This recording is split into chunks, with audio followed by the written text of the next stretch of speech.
নমো ভগবতে বাসুদেবায়। আজকের বিষয়টি গুরুত্বপূর্ণ হতে চলেছে। কুম্ভ রাশি ও মীন রাশির মধ্যেই পূর্ব ভাদ্রপদ নক্ষত্র 2025 সালে এই নক্ষত্রের মাধ্যমে আপনারা কিরূপ ফল পেতে চলেছেন তা নিয়েই আজকে আলোচনা করব। নমস্কার, আমার প্রিয় দর্শক বন্ধুকে আমার আন্তরিক অভিনন্দন, শুভেচ্ছা ও ভালোবাসা জানাই। আমি আশা করি অনাদির আদি গোবিন্দের অশেষ করুণায় আপনারা সকলেই কুশলে আছেন। এই পূর্ব ভাদ্রপদ নক্ষত্রটি কুম্ভ রাশির 20 ডিগ্রি থেকে 30 ডিগ্রি পর্যন্ত এবং মীন রাশির 0 ডিগ্রি থেকে 3 ডিগ্রি 20 পর্যন্ত বিস্তৃত। এর অধিপতি গ্রহ বৃহস্পতি, এর আরাধ্য দেবতা অজৈকপাদ এবং শিবেরই এক রূপ। এই নক্ষত্রটি দুটি তারা বা দুটি নক্ষত্রের মাধ্যমেই গঠিত। এই নক্ষত্রটির মধ্যে শনির প্রভাব কিন্তু থাকেই, কারণ যেহেতু কুম্ভ রাশিতে এই নক্ষত্রটির অবস্থান রয়েছে। এই নক্ষত্রের জাতক জাতিকাদের মধ্যে এরা শান্তিপ্রিয়, নীতিপরায়ণ, মানসিক দিক থেকে মাঝে মধ্যে তীব্র কষ্ট পান এবং সুখাদ্য পছন্দ করেন এবং এরা নিরপেক্ষ মতামত প্রদান করে থাকেন এবং আর্থিক দিক দিয়ে দুর্বল হলেও বহু লোকের শ্রদ্ধার পাত্র এরা কিন্তু হন। এই নক্ষত্রের জাতক জাতিকাদের মধ্যে পরিপূর্ণভাবে মায়ের স্নেহ ও ভালোবাসা পান না। এরা পরিবার থেকে মানসিক দিক দিয়ে এরা কিন্তু কষ্ট পান।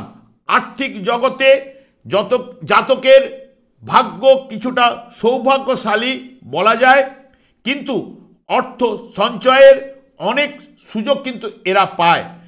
ঠিক 36 বছরের আগে এরা প্রকৃত উন্নতি আরম্ভ হয় না। ভাগ্য বিপর্যয় এই নক্ষত্রের জাতক জাতিকাদের মধ্যে সেরকম কিন্তু ঘটে না।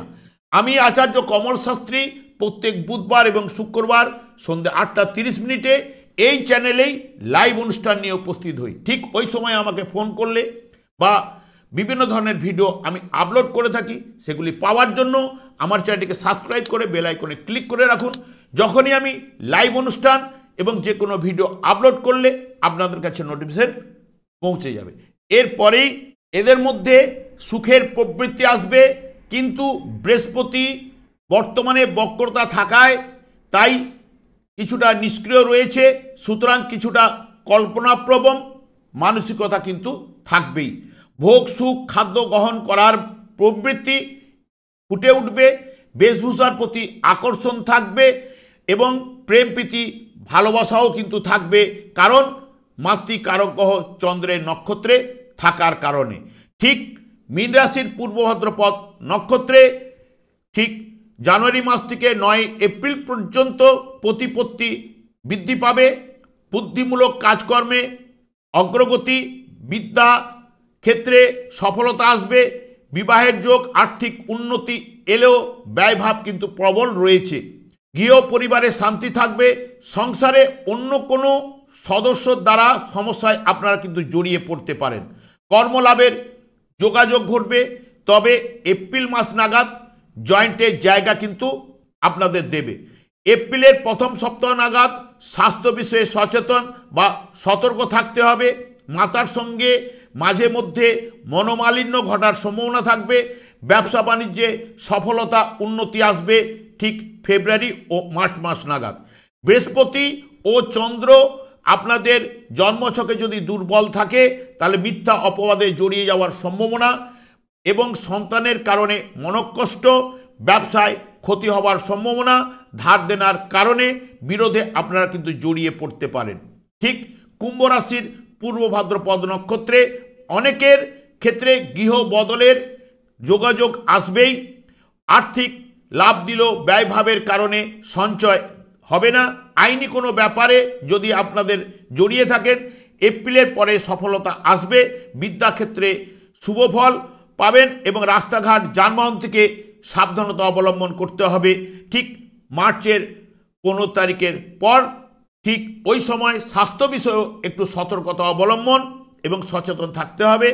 ফেব্রুয়ারি থেকে কর্মলাভের যোগ ও ব্যবসা বাণিজ্যে সফলতা ও উন্নতি আসবে এবং সম্পত্তি ক্রয় বিক্রয়ের ক্ষেত্রে আপনাদের সতর্কতা অবলম্বন করতে হবে। যদি জন্মছকে বৃহস্পতি অশুভ বা পীড়িত থাকলে গৃহে সুখের হানি ঘটবে, আর্থিক ক্ষতি হওয়ার সম্ভাবনা, মায়ের দিক দিয়ে শারীরিক সমস্যায় কিন্তু পড়ে যাওয়ার সম্ভাবনা কিন্তু রয়েছে।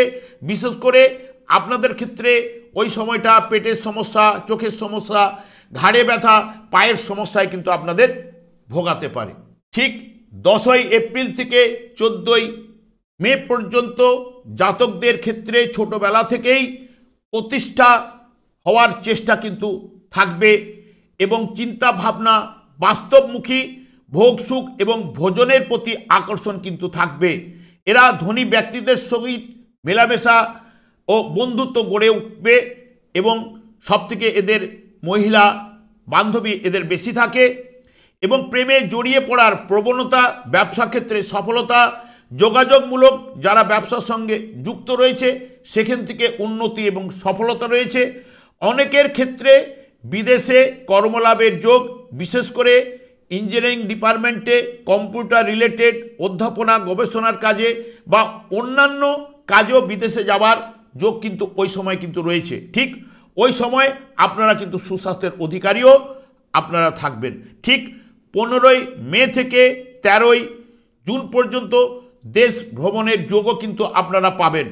সৎকর্মে মতি, প্রাত্যহিক জীবনে কাজকর্মে শুভযোগ, বিশেষ করে কম্পিউটার ও ইঞ্জিনিয়ারিং ডিপার্টমেন্টে কর্মলাভের যোগও রয়েছে এবং অভিজাত পরিবারে বিবাহের যোগ, কাছে পিঠে ভ্রমণ এবং কর্মের দায় দায়িত্ব বৃদ্ধি ঘটবে। জুনের প্রথম সপ্তাহে স্বাস্থ্য বিষয়ে ও রাস্তাঘাটে যানবাহন থেকে সতর্কতা অবলম্বন বা সাবধানতা অবলম্বন করতে হবে। ঠিক ওই সময় ব্যবসা বাণিজ্যও কিন্তু সতর্কতা অবলম্বন করতে হবে, তা না হলে ক্ষতি হওয়ার সম্ভাবনাও কিন্তু রয়েছে।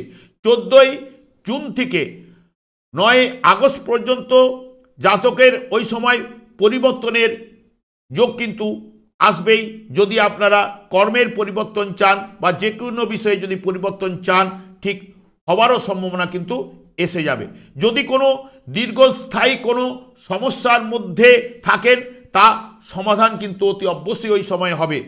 বিভিন্ন বিষয়ে বিরোধের সমস্যাও সমাধান কিন্তু আপনারা পাবেন। ব্যবসা বাণিজ্যে ওই সময় আপনারা লগ্নি বা ইনভেস্ট করতে পারেন। গৃহ পরিবারে সুখ শান্তি বিরাজ করবে। বিদ্যাক্ষেত্রে শুভফল পাবেন। বিবাহের যোগ, প্রেম থেকে বিবাহের যোগও আসবে। কর্মলাভের যোগ, সম্পত্তি কেনার যোগ বা জায়গা সম্পত্তি কেনার যোগ, মূল্যবান দ্রব্য ক্রয়ের যোগও কিন্তু আপনারা ওই সময়টি পাবেন। ওই সময়টা আপনাদের ক্ষেত্রে ভালো এবং শান্তিপূর্ণ কাটবে।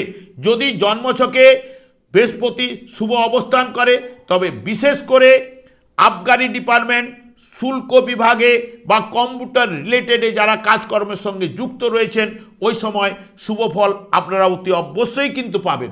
ঠিক 13ই আগস্ট থেকে 11ই নভেম্বর মধ্যে জাতকদের মধ্যে স্নেহ, মায়া, মমতা, শ্রদ্ধা, ভক্তি থাকবে এবং কাজকর্মে গতিশীলতা থাকবে। মনে মনে মানসিক দিক দিয়ে শান্তি এবং জ্ঞানের বৃদ্ধি ঘটবে। বিদ্যাক্ষেত্রে শুভফল পাবেন এবং দার্শনিক মনোভাব সম্পন্ন হবেন। ব্যবসা বাণিজ্যে অর্থ আপনারা ওই সময় লগ্নি করতে পারেন এবং কর্মলাভের যোগ, বিশেষ করে কম্পিউটার লাইনে যারা রয়েছেন, ইঞ্জিনিয়ারিং ডিপার্টমেন্টে, ব্যাংকে, মিলিটারি, শিক্ষকতা, এইসব বিষয়ে চাকরি পাওয়া বা কর্মলাভের সম্ভাবনা কিন্তু রয়েছে। ঋণ পরিশোধের যোগও রয়েছে। রোগ থেকে মুক্তি লাভের এবং পরিকল্পিত কাজকর্মের সফলতা, মর্যাদা লাভ দেবেই। নক্ষত্রপতি বৃহস্পতি যদি শুভ থাকে, ঠিক ওই সময় কর্মলাভ ও কাজকর্মে সফলতা অতি অবশ্যই কিন্তু আপনারা পাবেন। ঠিক 12ই নভেম্বর থেকে 31শে ডিসেম্বর পর্যন্ত ওই সময় বৃহস্পতি কিন্তু বক্রতা আরম্ভ করতে চলেছে। তাই যাবতীয় ব্যাপারে আপনাদের সতর্কতা ও সচেতন থাকতে হবে। ব্যবসা বাণিজ্য ওই সময় কিন্তু মন্দাভাব চলতে পারে। বিদ্যাক্ষেত্রে বাধার সৃষ্টি হতে পারে। আর্থিক লেনদেনের ব্যাপারে আপনারা সতর্কতা অবলম্বন। কাজকর্মে ঝঞ্ঝটে আপনারা পড়ে যেতে পারেন, সে বিষয়ে সতর্কতা অবলম্বন। সন্তানের বিষয়ে দুশ্চিন্তা, প্রেমে একটু সতর্কতা অবলম্বন করতে হবে। আইনি ব্যাপারে জড়িয়ে পড়তে পারেন, সে বিষয়ে সতর্কতা থাকতে হবে। কাগজপত্রে সই করার সময় আপনারা কিন্তু সতর্ক হয়ে বা পড়ে নিয়ে আপনারা সই করলে আপনাদের ক্ষেত্রে ভালো, কারণ ওই সময় ভুল সিদ্ধান্ত আপনারা পড়ে যেতে পারেন বা ভুল ডিসিশন নিয়ে নিতে পারেন। সেই কারণে যতটা পারবেন আপনারা কিন্তু ঠিক ওই সময়টা সতর্কতা অবলম্বন করবেন। যদি আপনারা মনে করেন বাড়িতে একটি তুলসী গাছ লাগাবেন এবং প্রত্যেক দিন অতি অবশ্যই তুলসী গাছে আপনারা জল প্রদান করবেন, নিজেদের মনস্কামনাগুলো জানাবেন। বিশেষ করে বৃহস্পতিবার দিন ওই দুধের সঙ্গে জল মিশিয়ে পুরো তুলসী গাছটাকে স্নান করাবেন, ধূপ দিয়ে নিজের মনস্কামনা জানিয়ে প্রণাম অতি অবশ্যই করবেন। ওই দিক দিয়েও আপনারা সফলতা পাবেন। যেহেতু এই নক্ষত্রটি কুম্ভ রাশিতে অবস্থান করছে, কুম্ভ রাশির জাতক জাতিকাদের ক্ষেত্রে যেহেতু অধিপতি গ্রহ আপনাদের শনি এবং বৃহস্পতি, এরা কিন্তু আউটার প্ল্যানেট, এদের ফলদান করার ক্ষমতা কিন্তু প্রবল। সেই কারণে শনিদেবকে সন্তুষ্ট করার জন্য শনিদেব একমাত্র কৃষ্ণ নামেই সন্তুষ্ট হন, কারণ কৃষ্ণ ছাড়া উনি কিন্তু কিছুই বোঝেন না। সেই কারণে ওনার স্ত্রী ওনাকে অভিশাপ দিয়েছিলেন।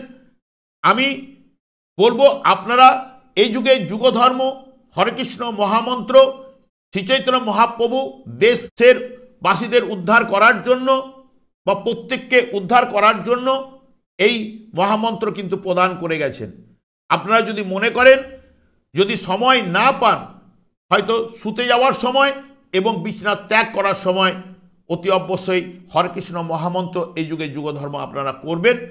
আজকে ফল না পেলেও আপনি একদিন না একদিন অতি অবশ্যই ফল পাবেন এবং আপনার কাছে সফলতা ফিরে আসবেই।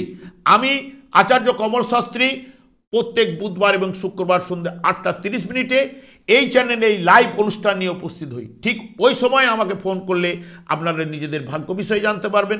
তাছাড়া বিভিন্ন ধরনের ভিডিও আপলোড করে থাকি, সেগুলি পাওয়ার জন্য আমার চ্যানেলটিকে সাবস্ক্রাইব করে বেল আইকনে ক্লিক করে রাখুন। যখনই আমি লাইভ অনুষ্ঠান বা যে কোনো ভিডিও আপলোড করব আপনাদের কাছে নোটিফিকেশন পৌঁছে যাবে। আমি অনাদির আদি গোবিন্দের কাছে প্রার্থনা করি আপনাদের দিনগুলি ভালো কাটুক, আনন্দে কাটুক, সুস্বাস্থ্যের অধিকারী হন। আজ এই পর্যন্ত, পরের ভিডিওতে দেখা হচ্ছে। নমস্কার।